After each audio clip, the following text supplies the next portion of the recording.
Vasara su knyga – puikus laisvalaikio praleidimas mėgstantiems skaityti. Dar maloniau už gerą skaitimą gauti dovaną. Todėl į vasaros skaitimų užbaigimo renginį Kelmės Žemaitės viešojoje bibliotekoje susirinko tie, kas perskaitė daugiausiai lietuvių rašytojų knygų arba buvo aktyvūs bibliotekos veikloje. Šventės dalyvius sveikino šmaikštusis Drevinukas, o bibliotekininkė Albina Šemetulskienė pasidžiaugė vasaros skaitimų rezultatais. Įgyvendinant projektą Lietuvių autoriai vaikams dalyvavo daugiau nei 70 skaitytojų, kurie perskaitė daugiau nei 700 knygų.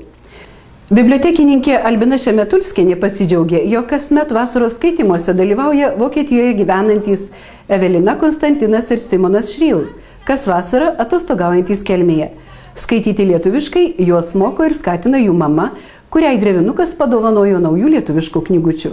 Galbūt jos bus naudingos ir kitiems Vokietijoje gyvenantiems lietuvių vaikams. Padės nepamiršti gimtosios kalbos. O mažųjų skaitytojų laukia kelionė į Dionizo Poškos muziejų, kurį daugelis vadina baubliais. Čia vaikams buvo labai įdomu. Ne vienas norėjo tokio namelio, išskobto iš medžio, kuriame galėtų žaisti, skaityti. Kasgi nenorėtų pagyventi medžio viduje.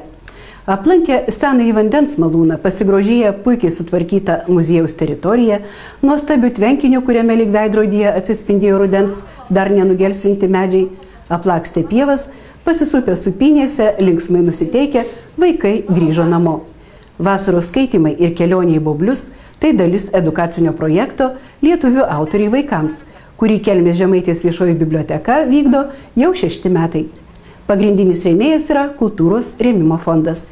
Projektą taip pat remia rajono savivaldybė.